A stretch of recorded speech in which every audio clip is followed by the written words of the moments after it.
그래서 우리가 삶과 예술에서 이 아방가르드와 이 파격이 필요한 이유는 저는 이렇게 말할 수 있을 것 같아요. 제가 생각하는 미라는 거는 하나의 어떤 형식이 아니라, 고정된 형식이 아니라 역동적인 파동으로서 작용하는 조화의 힘이다. 조화의 힘. 이 조화를 가능하게 하는 그 힘이라는 거죠, 힘. 서양 사람들은 이 이데아를 이 정적인 거로 이해를 했어요. 정적인 거. 그래서 이 미를 조화로 생각했지만 그 조화를 정적인 조화로 생각했어요. 정적인. 그러니까 거기서 황금비 같은 것은 비례가 나오는 거거든요. 비례. 예? 그건 정적인 조화죠. 근데 제가 생각하는 미는 동적인 거예요. 동적인. 조화는 조화되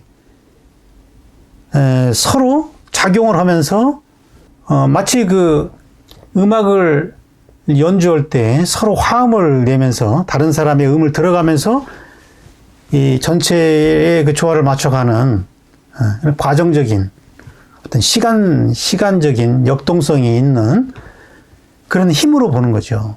그렇다면은 이 도가도 비상도라는 노자 도덕경에 나오는 이 첫 구절의 얘기죠. 도가도 비상도, 명가명 비상명. 이 구절을 두 번째 구절을 미가미 비상미로 바꿔놨어요. 도가도 비상도, 미가미 비상미. 도를 가도가 뭐라고 그랬죠? 가도. 이 도를 가능하게 하는 거거든요. 이해 가능하게 만드는 거. 이게 상징계적인 대타자를 말하는 거죠. 락강식으로 말하면은. 언어한다는 거죠. 가도. 규범한다는 거죠. 이건 불가능한 거죠. 왜? 끊임없이 상호작용하고 있기 때문에. 한 번도 동일성을 허락하지 않기 때문에 가도가 불가능한 거예요. 가도를 하면은 비상도다. 상도라는 거는 영원한 도기 때문에 진리죠. 진리가 아니다라는 거죠. 그런 것처럼 미도 감이라는 게 뭐예요? 감이. 미를 가능한 형식을 만든다는 거죠. 이게 아카데미즘인 거죠. 아카데미즘. 미를 아카데미즘으로 만들면은, 고정시키면은, 그거는 상미, 영원한 미가 아니다. 비상미, 영원한 미가 아니다. 그러니까 미는 형식으로 고정시킬 수 없다는 것이 미감이 비상미라는 얘기예요. 예. 이것이 어떠한 형식으로 고정되는 순간 추하게 부패가 된다. 추라는 것은 조화되지 않은 것이 아니라 고정된 거예요. 하나의 프레임으로 고정이 되면은 추하게 부패가 되게 되어 있습니다. 물이 계속 흘러야 되는 거죠. 흘러야 되는데 물이 고이게 되면은, 웅덩이에 고이게 되면은 물은 썩게 되어 있는 거거든요. 미를 이렇게 이해를 하면은요, 왜 아방가르드가 필연적인가? 예술에서 왜 아방가르드여야 되고 파격이어야 되는가? 그 이유가 나오는 거잖아요. 그죠? 네. 미를 위해서 아방가르드가 필요한 거예요. 미와 아방가르드는 대립되는 것이 아니라 미의 수단이 아방가르드인 거죠. 그래서 아방가르드라는 것은 형식으로 고정된 미의 아카데미즘을 깨는 파격의 미학이다. 파격. 격을 깨는 거예요. 파격. 격이라는 것이 아카데미즘이죠. 그죠? 하나의 공식화된 거거든요. 이거를 깨야 참다운 미에 이를 수 있기 때문에. 우리 몸이 병드는 거는 몸의 진동수가 떨어져가지고, 굳어지는 거예요. 우리는 몸이 뭉쳤다, 굳었다, 이걸, 다른 말로 하면 진동수가 이렇게 떨어졌다, 그 얘기거든요. 그걸 뭉쳤다, 굳어졌다, 이렇게 이러거든요. 이게 모든 병의 원인인 거잖아요. 건강하다는 거는 활발하게 운동하고 있다는 거거든요. 서로 유기적으로 모든 세포들이 서로 영향을 주고받으면서 운동 중에 있을 때 우리는 건강한 거고요. 운동을 안 하고 애가 그냥 게을러 빠져가지고 이 진동을 안 해요. 진동수가 약해졌어요. 그러면 이게 이제 굳어져 버리는 거죠. 그래서 제가 생각하는 현대 예술이라는 것은 도덕적 계몽에 저항을 해서 윤리적 아방가르드를 통해서 진정한 자유를 가능하게 하는 것이다. 자, 도덕적 계몽. 이거는 예술이 아니라는 거죠. 예술은 이런 그 상징계의 폭력에 저항을 해야 되고, 도덕이 아니라 그 윤리, 어떤 근원적인 본성을 향한 그 길을 계속 가게 해야 된다는 얘기죠. 그래서 안주하는 것이 뭘 의미합니까? 그것이 바로 우상을 의미하는 거죠. 안주하게 하는 것이 바로 우상 숭배하는 거죠, 그것이. 죽을 때까지 우리는 그 길을 향해서 가야 되는 거거든요. 이게 삶이죠. 안주하지 않고. 그럴 때, 어떤 그 진정한 어떤 자유가 가능해진다. 결국 예술의 목적은 자유에 있는 거고요. 그 자유라는 것은 타자로부터 벗어나서 참 나를 찾을 때 가능하다는 거죠. 결국에는. 근데 내가 타자가 됐다는 거 그 자체를 모르면은 자유도 불가능한 거죠. 남의 것을 자꾸 하면서 자꾸 내가 했다고 자꾸 착각을 하니까 자기도 모르게 노예가 돼 있는 거죠. 그래서 진정한 자유라는 것은 이 아방가르드를 통해서만 가능하기 때문에 아방가르드가 바로 미에 이르는 길이라는 얘기입니다.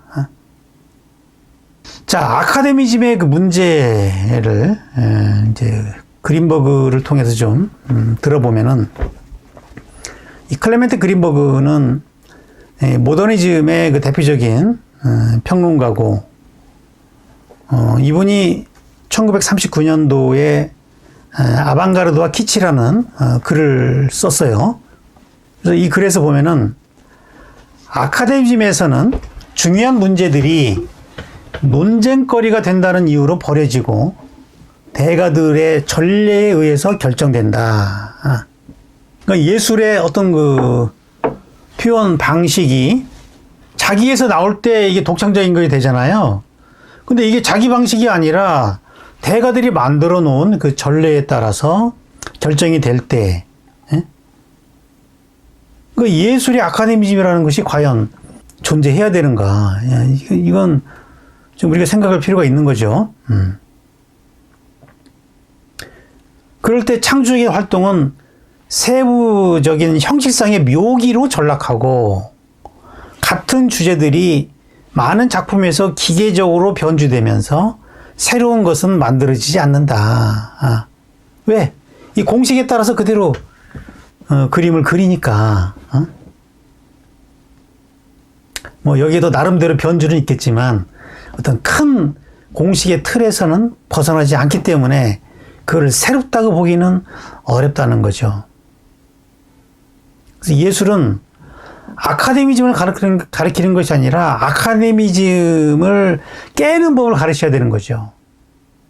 근데 학교에서 이 선생들이 그 암묵적으로 예술은 합의되어 있고 어떤 방법적인 것만 가르치면 된다고 생각해요.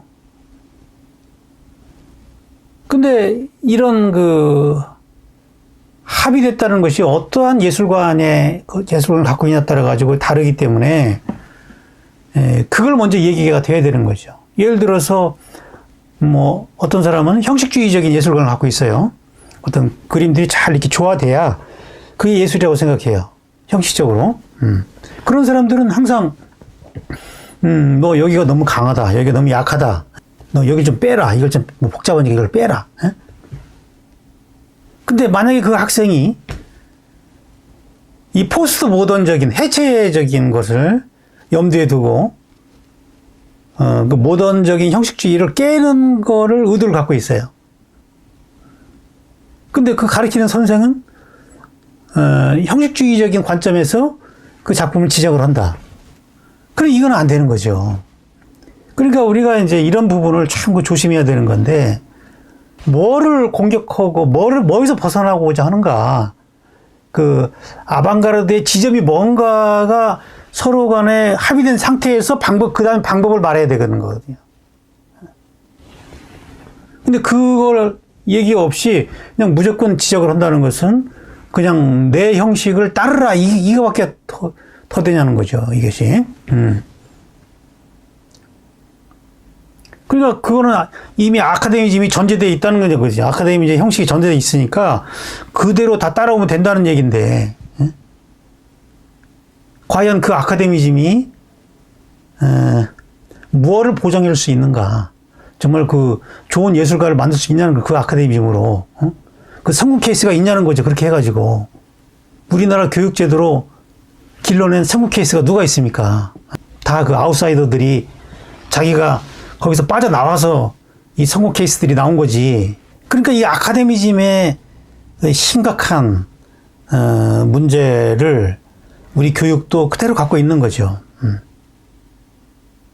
그 자꾸 기술적인 문제를 가지고 얘기를 한다는 거죠. 그렇게 되다 보면 이제 키치가 되는 거죠. 키치라는 건 뭐냐면은, 키치는 순수 문화의 타락이며 공식화된 모조품을 원리로 사용해가지고 기계적이고 일정한 공식에 의해서 만들어진 문화이며 대리 경험이자 꾸며진 감각으로 모든 가짜를 취약해 놓은 것이다. 그러니까 이 타자화된 공식에 따라서 그린 그림은 키치가 되는 거죠. 자기가 자기 안에서 순수한 충동에 의한 창작이 아니라 타자가 만든 공식을 따라갔기 때문에 이거는 대리 경험이고 꾸며진 감각이라는 거죠. 이건 가짜라는 얘기죠. 이걸 키치라고 얘기하는 겁니다. 근데 이제 이 그린버그가 이때까지만 해도 좋았는데 1950년대, 60년대 이제 모더니즘이 이제 그 전성기로 들어가면서 그 추상표현주의가 막 그 성행할 때 이 그린버그가 미국 사람이거든요. 그러니까 이제 그 미국식 그 회화, 그 유럽의 영향을 받아서 추상표현주의가 나온 거잖아요. 그러니까 이제 그 유럽의 영향에서 벗어나서 미국식 회화라는 것이 어떻게 가능한가 이런 걸 이제 생각해 하면서 그 아메리칸 스타일 페인팅이라는 글을 쓰죠. 그리고 이제 모더니스트 페인팅이라는 글을 쓰면서 이 모더니즘을 이제 정의를 하게 되는 거예요. 자, 그러니까 처음에는 그 현대 미술을 아방가르드로 이해를 했는데 이 뭔가 거기에서 어떤 원리를 찾아가지고 이걸 또 공식을 만들려고 하는 거죠. 이것이 이제 50년대 후반 60년대의 그린버그예요. 이 그린버그의 그 초기와 그 후기는 이게 좀 논점이 조금 달라요. 한번 그 모더니스트 페인팅에 쓴 글을 한번 제가 발췌를 해봤어요. 사회혁명은 이념 논쟁으로 전개되어서 예술의 자율성을 위협했기 때문에 예술은 삶과 사회로부터 분리해서 예술을 위한 예술이나 순수시가 등장하고 주제나 내용을 회피하게 되었다. 미술이 타락한 이유는 감상적이고 연설주의 문학에 봉사했기 때문이다. 자, 이 그린버그가 이분도 이제 그 막시스트거든요. 그러니까 이제 그 사회주의 그 혁명에 관심이 많았던 분이고, 이제 그런 맥락에서 예술에서의 혁명이라는 걸 뭘까라는 것을 고민을 하는 거죠. 근데 사회혁명이라는 것은 그 이데올로기 논쟁으로 간 거 아니겠어요? 자본주의, 공산주의 간의 그 대립이 이루어지면서 이데올로기로 전개됐기 때문에 그거를 따라가면은 선전미술이 되는 거죠. 이데올로기를 위한 계몽적인 선전예술이 되기 때문에 그 예술에서의 혁명이라는 것은 예술 내부에서의 혁명이 된다는 거죠. 사회와의 관계가 아니라 예술 내부에서의 혁명, 그러려면은 삶과 예술이 분리되어야 된다고 생각하는 거예요. 삶과 예술이. 그것을 예술의 자율성이라고 생각하는 거예요. 그러니까 그 예술의 그 자율성이라는 것은 예술의 본질이 뭐냐 이걸 이제 질문하는 건데 그 질문의 그 답을 일단 사회로부터의 그 분리. 왜냐? 사회는 정치적 이데올로기가 들어간 거기 때문에 거기서 분리해야 예술의 자율성이 생긴다 이렇게 생각한 거고 그 다음에 문학으로부터의 분리. 왜냐하면 문학과 예술은 다른 거잖아요. 예? 예. 문화는 어도를 가지고 오는 건데 미술은 어떤 조형 언어잖아요. 그러니까 그 문학의 어떤 감상조의 연설조에 그동안 그 미술이 봉사해왔다 이렇게 생각하고 순수 미술이 되려면은 거기서부터 문학을 띄어내야 된다. 그러면 문학을 띄어내면은 형식만 남게 되지 않겠어요. 그 다음에 좀 더 읽어볼게요. 회화 예술이 모더니즘이라는 명분 아래 그 스스로를 비판하고 정의 내리는 과정에서 가장 근본적인 것은 화면 지지체의 평면성을 결코 벗어날 수 없다는 점을 강조한 것이다. 즉 회화에서의 평면성만이 고유하고 독자적인 특징이다. 자, 이제 그 회화의 자율성을 정의 내리고자 하는 거죠. 회화란 뭐냐? 그린버그는 모더니즘을 이렇게 자기 비판이라고 얘기를 해요. 셀프 데피니션. 이거 이제 칸트가 먼저 이제 순수이성, 실천이성, 판단력 이런 식으로 자기 비판을 했기 때문에 이것이 모더니즘이다. 이 모더니즘은 항상 자기의 본질을 질문에 들어가는 거, 자기의 본질을 비판하는 것이다라고 그렇게 정의를 하면서 미술에서도 미술의 본질을 정의하고 질문에 들어가는 거. 그럼 회화라는 것은 뭐냐? 그랬을 때 회화의 본질이라는 것은 지지체의 평면성이 있다. 왜냐하면은 입체는 조각이기 때문에. 그동안 그 평면에다가 3차원적인 원근법을 그랬잖아요. 예. 이거는 회화가 조각을 따라갔다. 이렇게 보는 거죠. 회화가 조각을 따라갔기 때문에 조각과의 그 차별화된 회화의 본질은 평면성이 있다. 이렇게 저기를 하는 거죠. 그러니까 이제 어떤 플랫해지는 거죠. 그림이. 이렇게 단색화로 가는 거죠. 그림이. 두 색이나 세 색 정도를 가지고 이 로스코의 회화처럼 평면적으로 가는 거라고요. 예. 우리나라 단색화도 다 요 흐름이잖아요. 여기에 영향을 받은 거죠. 그죠? 어떤 이야기 내용, 문학적 이야기 내용을 다 빼내고 그냥 지지체, 이 평면이라는 이 지지체를 드러내기 위한 방식으로서의 미술. 이걸 모더니즘이라고 얘기를 하는데 이것이 이제 그린버그식의 모더니즘이죠. 그러면은 지금 처음에 그린버그가 생각했던 아방가르드가 아닌 거예요. 이거는 이 평면성이라는 것을 하나의 모더니즘의 하나의 그 아카데미즘으로 만든 거죠. 이것이 예? 모더니즘이라는 아카데미즘화를 공식화했기 때문에 그래서 이 이후의 화가들은 이런 그 평면적인 것을 공식처럼 따로 한 거죠. 그리고 이렇게 하면 또 돈이 되니까 많은 작가들이 배출이 된 거죠. 그러면은 이것이 키치가 되겠죠. 그죠? 그러니까 처음에 이런 양식이 나올 때는 이것이 아방가르드지만 시간이 지나서 나올 때는 공식에 의해서 나올 때는 이것이 키치가 된다는 거죠. 똑같은 양식이라고 할 때라도 그 시기에 따라서 아방가르드가 될 수 있고 키치가 될 수도 있다 그 얘기죠. 그러니까 이 그린버그는 예술을 처음에는 아방가르드라고 생각했다가 나중에 하나의 아카데미즘으로 이걸 정립했기 때문에 공격이 타겟이 된 거예요, 나중에. 예. 그래서 포스트 모더니즘의 그 해체 작업이 시작이 된 거고요. 그 리오타르는, 이제 포스트 모던의 그 조건이라는 이 책에서, 이렇게 얘기를 합니다. 이 포스트 모던의 조건은 선, 정의, 이성, 진리, 해방 등의 명분을 내세워 구축한 계몽적인 거대 서사를 불신하는 것이다. 중심주의에 입각한 권력적인 거대 서사들은 차이와 다양한 목소리를 철저하게 무시하고 이단으로 배척했다. 자, 이 모더니즘이 내세운 그런 거대 서사들, 계몽적인 이야기들을 깨부수겠다는 얘기예요. 왜냐하면 이것이 폭력이 됐기 때문에. 다양한 차이들을 무시해왔기 때문에. 이게 이제 그 리오타르가 생각하는 포스트 모던이죠.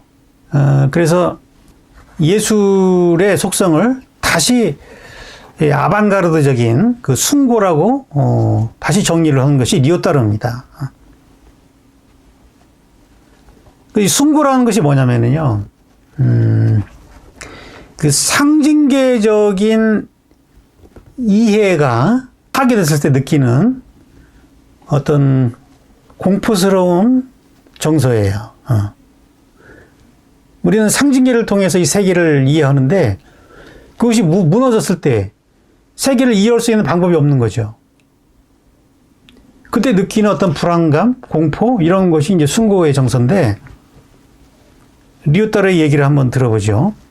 숭고는 이성적이고 합리적인 의식이 정지된 상황에 직면했을 때의 감정으로 비가시적인 무언가가 순간적으로 현존할 때 느껴진다. 숭고는 재현이 불가능한 이데아의 세계를 창조하는 것이며 규정될 수 없는, 현시할 수 없는 것을 증언하고 암시하게 하는 것이다. 그것은 재현과의 투쟁 속에서 오직 이례적으로 드러나는 사건이다. 재현이라는 게 뭐예요? 재현이라는 건 시선에 의해서 포착한 거죠. 그죠? 근데 숭고라는 것은 시선 밖에 있는 거기 때문에 응시를 통해서 드러나는 것이 숭고예요. 응시가 이루어졌을 때 우리는 거기에서 숭고를 느끼게 되는 거죠.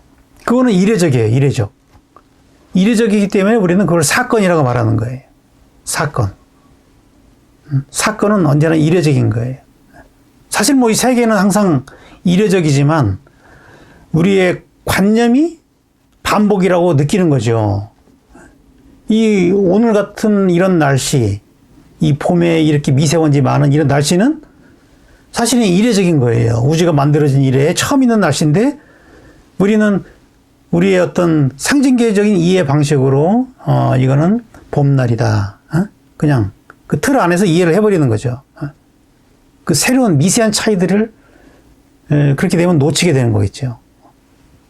근데 우리가 고정관념과 습관을 내려놓으면은요, 우리가 보는 세계는 항상 처음 보는 세계이기 때문에 그 자체가 숭고할 수 있는 거죠.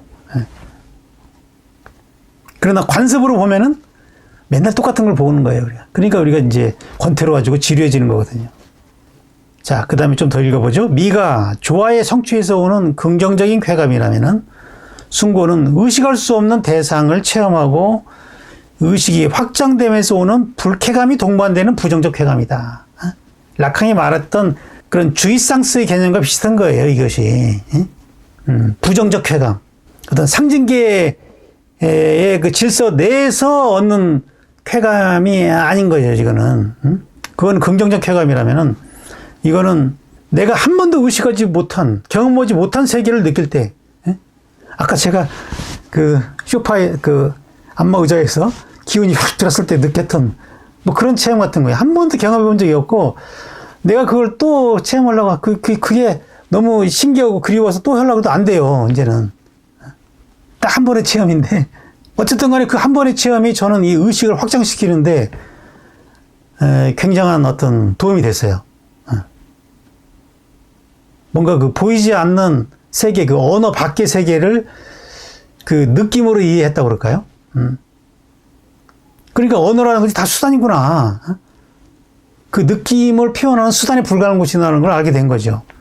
실제계의 그 느낌이죠, 그게. 숭고는 주의상스적 쾌감이다. 그리고 이제 이 리오타르가 모던과 포스트 모던의 공통점과 차이점을 얘기하는데, 자, 이 문장이 이제 그 부분이에요. 모던과 포스트 모더니즘이 어떻게 다른가. 첫 번째는 이제 그 공통점입니다. 모던거나 포스트 모던 미술은 현시될 수 없는 것이 존재한다는 것을 표현하는 데 자신의 작은 기법을 할애하는 미술이다. 그러나 모던 미술은 전체와 일자에 대한 향수, 개념과 감성의 조화에 대한 향수, 투명하고 의사소통적인 경험에 대한 향수로부터 자유롭지 못하다. 모던과 포스트 모던은 둘 다 이 재현에서 벗어나고자 한 거거든요. 재현이라는 그 아카데미즘의 규범을 벗어나서 눈에 보이지 않는 것이 존재한다는 것을 드러내고자 했다는 거예요. 그러니까 추상으로 간 거죠. 근데 모던 예술은 전체와 일자에 대한 향수가 있다. 이 얘기는 뭐 예를 들어서 미니멀리즘에서처럼 그 최소가 최다를 의미한다. 가장 그 최소적인 것일수록 더 많은 의미를 내포한다. 그 얘기는 그 단순화의 과정 속에서 그 궁극적인 그 하나가 모든 것이다라는 것을 한다는 거죠. 그거는 바로 이런 전체나 일자에 대한 향수가 있다는 거죠. 본질, 근원에 대한 향수가 있다. 그리고 뭐 개념과 감성에 대한 향수, 뭐 어떤 의사소통이 가능한 그런 걸 꿈꾼다는 거죠, 뭔가. 근데 포스트 모더니즘은 뭐냐면은 현시할 수 없는 이념들을 어떻게든지 현시하려는 것이 아니라 현시할 수 없는 것들의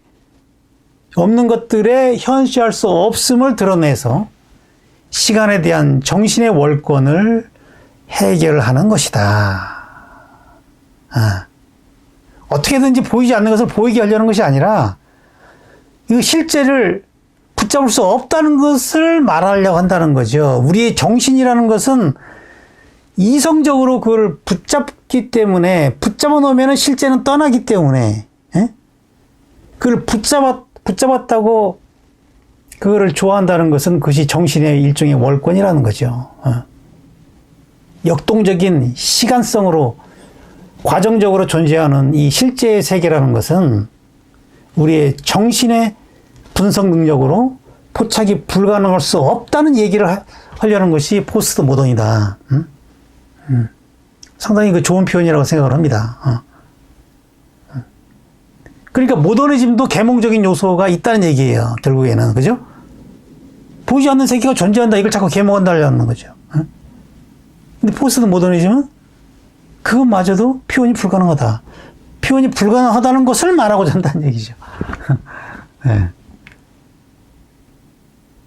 이게 진정한 아방가르드라는 얘기죠. 아방가르드. 그러니까 리오타르의 예술가는 이 사람도 아방가르드예요.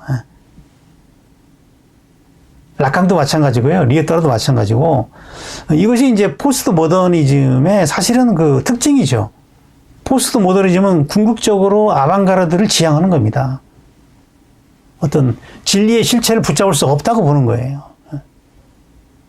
저는 이 지점을 도가도 비상도와 같은 맥락으로 보고 있는 거죠. 서양은 포스트 모더니즘에 와서야 비로소 이 동양 미학을 따라오고 있다. 이렇게 보고 있는 거예요. 그 전에는 끊임없이 아카데미즘을 붙잡으려고 했어요. 붙잡아 놓고 또 그걸 해체하고 이런 식으로 변지법적으로 온 건데 이 포스트 모더니즘에 와서야 비로소 그거를 붙잡아서는 안 된다는 것을 이해했다는 거죠. 이 아방가르드라는 것을 우리가 형식으로 이해하면 안 되는 거예요. 왜냐하면 시간에 따라서 어떠한 형식이 아방가르드가 될 수 있고 키치가 될 수도 있기 때문에 저는 이 아방가르드, 아카데미즘, 이 키치의 이 3단계를 좀 이해를 할 필요가 있고요. 이 3단계를 이 마름모 모양으로 제가 도표화 시켰어요. 이 아방가르드라는 게 뭐냐면은, 뭐 지금까지 설명드렸지만, 타락한 키치에 저항해가지고 새로운 터전을 개척하는 창조적 임무를 수행하는 그런 개척자들입니다. 그러니까 이 수가 적어요. 이 하나의 점에서부터 시작합니다. 누군가가 이 점에서부터 점을 찍는 거예요. 그러면 여기서부터 이 하나의 바이러스가 확대돼서 퍼져 나가듯이 점점 퍼져 나가는 겁니다. 이게. 예. 이 아방가르의 특징은 이 창조성이 있어요. 누군가가 새로운 거를 창조해내는 거예요. 그러면 그것이 처음에는 해치적 성격으로 이게 나오지만 이것이 아카데미즘으로 이행이 될 때, 이 아카데미즘은 아방가르드의 미학을 공식화하는 거거든요. 아방가르드를 아카데미즘으로 공식화한다. 그러면 그게 확장이 돼요. 이 공식을 사용하는 사람들이 편하잖아요. 내가 만드는 건 힘들지만, 언어를 만드는 건 힘들지만 그 언어를 문법을 익혀가지고 사용하는 건 쉽거든요. 그러니까 확 퍼지게 되는 거예요. 그래서 이 아카데미즘을 이렇게 가장 그 넓은, 이 마르모에서 가장 넓은 면을 차지하고 있는 거고요. 이 아카데미즘이 오래되다 보면은 요게 이제 상업적으로 변질이 돼요. 그래서 뭐 그림을 팔기 위해서 그림을 그리게 되는 거죠. 예술의 본질 이런 거는 이제 망각을 하고 그냥 부를 위해서 그림을 그리게 되면은 이게 이제 키치가 되는 거죠. 모작하는 사람들이 그림을 그리는 것은 그걸 팔기 위해서 그리는 것이지 뭐 예술성 뭐 새로운 게 전혀 없어요. 똑같이 대가들의 작품을 똑같이 그려가지고 팔기 위해서 그리는 거죠. 완전 모작은 아니더라도 약간 비슷하게 해가지고 뭐 그거를 찾는 그런 콜렉터들의 취향을 만족시켜주기 위한 그림. 그러면 이게 또 타락이 이루어진다는 거죠. 타락이라는 건 항상 본질에서 벗어날 때 타락이 이루어지는 거죠. 그러니까 이게 그 신도시 개척하는 거 아주 비슷해요. 뭐 누군가 콜럼버스가 아메리칸 대륙을 발견하듯이 누군가 어떤 새로운 땅을 발견하면은 이 조건이 좋은 땅을 발견하잖아요. 사람이 살기 좋은 땅이 되면은 이제 거기에 사람들이 몰려들기 시작하는 거죠. 그러면 도시화가 이루어지는 거거든요. 그럼 이제 완전히 도시화가 이루어지면 더 이상 지을 데가 없으면은 거기서는 이제 독창적인 자기 집을 짓기가 어려워지는 거예요. 그러면 이제 자기 예술이 안 되는 거예요. 키치화로 넘어가는 거예요. 키치는 이제 그런 본질을 상실하고 오직 상업적 요구에 부응해가지고 타락한 예술이죠. 그러면 이제 또 이제 이런 식으로 이제 역사가 전개되게 되는데, 미술사의 전개는 이런 마름모 모양으로 전개가 되고 있다. 우리는 이제 크게 보면은 르네상스, 모더니즘, 포스트 모더니즘 이렇게 이제 크게 나눌 수 있지만 사실은 이 르네상스도 저는 중세에 대한 아방가르드라고 봐요. 이게 이제 재현주의지만 이 재현주의가 나오게 된 것도 중세에 너무 관념적인 그림을 현실적으로 만들기 위한 방식으로 거기에 대한 아방가르드로서 이 르네상스가 시작됐다고 보는 거죠. 근데 이제 르네상스가 길어지니까 매너리즘으로 갔다가 이제 키치로 가는 거거든요. 이 19세기, 18세기까지 오면은 이제 뭐 이 공식을 이용해가지고 원근법, 명화법, 해부학 이런 공식을 이용해가지고 그림을 그리기니까 이거는 그림이 다 비슷비슷해지면서 키치화 되는 거거든요. 그러니까 거기에 대한 아방가르드로서 19세기 뭐 중후반에 현대미술이 나오게 되는 거고, 이것이 1950년대에 모더니즘으로, 이게 이제 정착, 공식화된 거죠. 이게 또 이제 아카데미즘이 이루어지는 거예요. 학교에서 또 이제 물성을 다루는 걸 가르치고 또 추상을 하는 그 훈련을 또 시키고 이렇게 된다는 거죠. 아카데미즘이 돼가지고. 처음에는 아방가르드였는데 그게. 그리고 그거 가지고 또 이제 1970년대에 가면은 또 상업적으로 그걸 또 이용하잖아요. 그 키치가 되는 거예요, 그게. 그럼 또 거기에 따라 아방가르드가 또 나오고, 또 이제 포스트 모더니즘을 지금은 또 공식화하고 있는 그런 상태고, 머지않아 또 이것도 키치가 되겠죠, 이것도.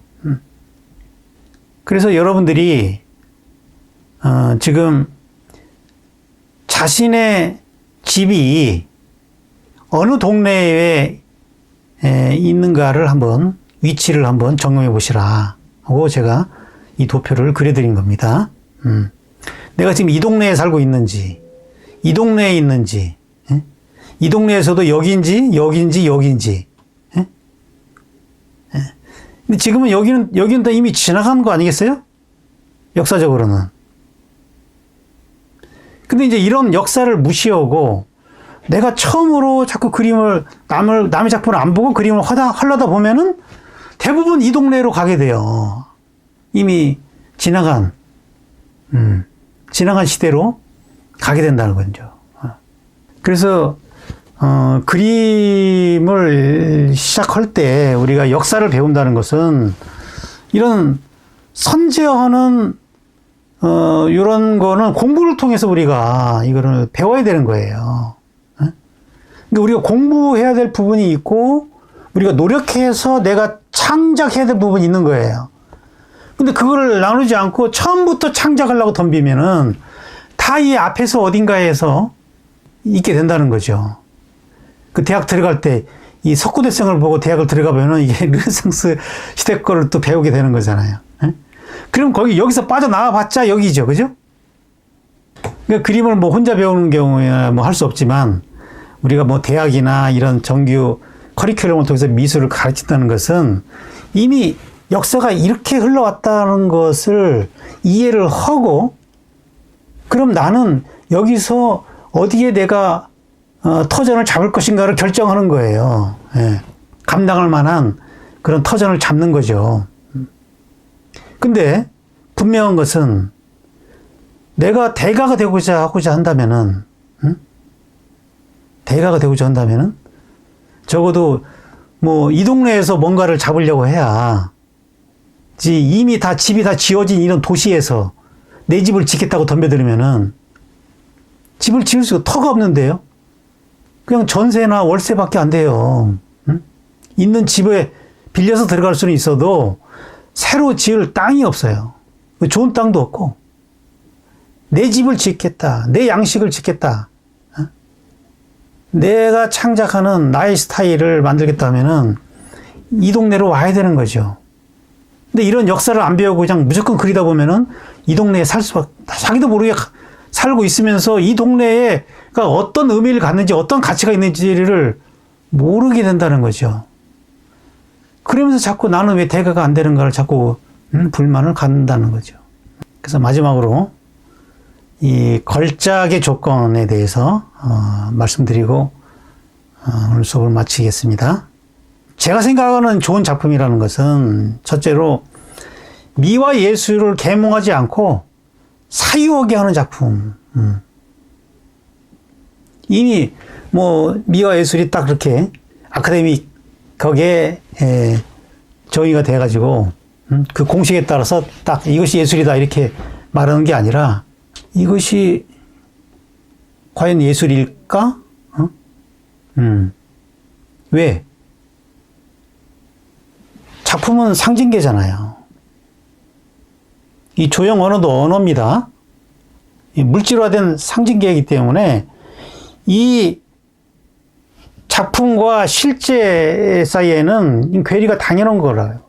그러니까 작품 자체에 매몰되지 않고 작품을 통해서 그 너머의 것을 상상하게 만들어줘야 되는 거거든요. 근데 그 작품 자체에 취하게 만들면 안 된다는 거죠.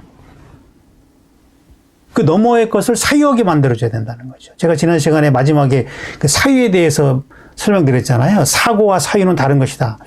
사고라는 것은 상징화하는 힘이라면은 사유라는 것은 상징계를 넘어서 실제계로 향하는 하나의 그 호기심이고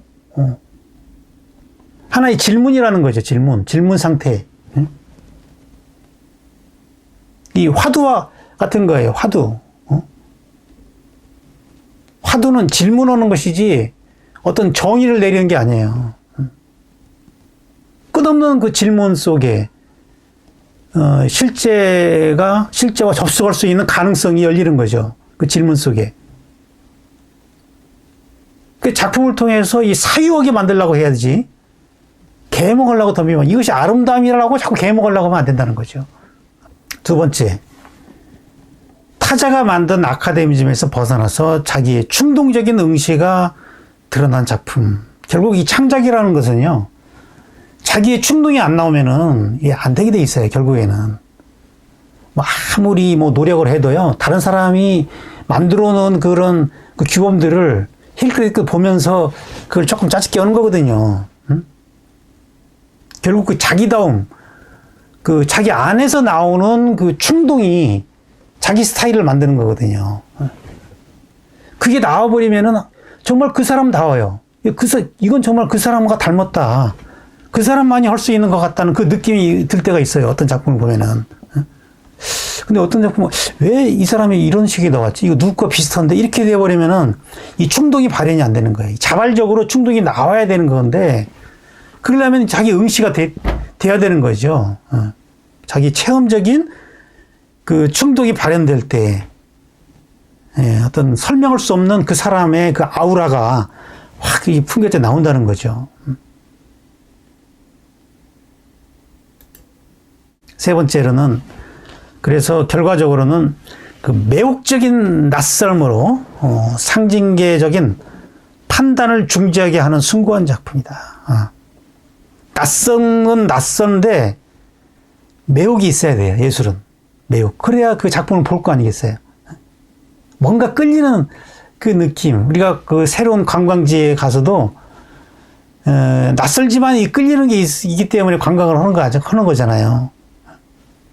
그런 것처럼 뭔가 알 수 없지만 뭔가 좀 호기심을 자극할 만한 그 무엇이 있어야 된다는 거지. 그냥 혐오 그 자체에 그냥 피하고 싶다 이러면 곤란하잖아요. 근데 끌리는 건 있는데 판단할 수는 없어요. 나의 어떤 지식으로, 나의 그 예술에 대한 관념으로는 포용이 안 되는 그런 판단을 우리가 멋게 되거든요. 판단이 중기되면은 우리로 하여금 나의 상징계를 넘어설 수 있는 기회를 제공해 주는 거거든요. 낯선 여행지에서 느끼는 그 효과나 비슷한 거죠. 그거는. 그럴 때 우리는 우리의 인식을 넘어설 수 있는 거고요. 그 작가가 체험한 그런 충동, 작가가 체험한 어떤 실제계의 그 충동이 간접적으로 경험하게 만들어주는 거죠.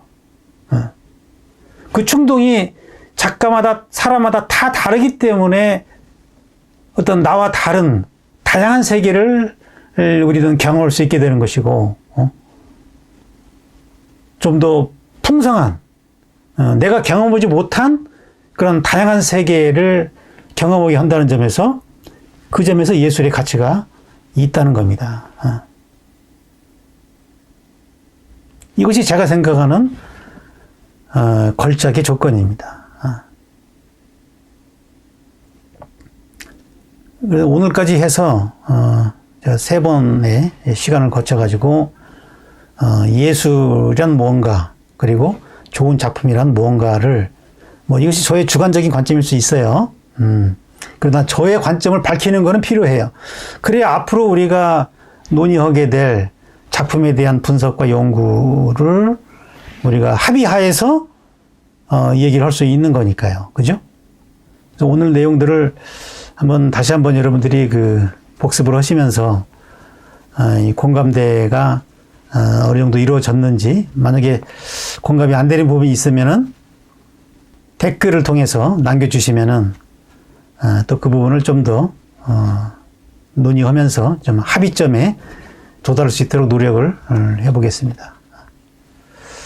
그리고 이제 다음 시간은 이런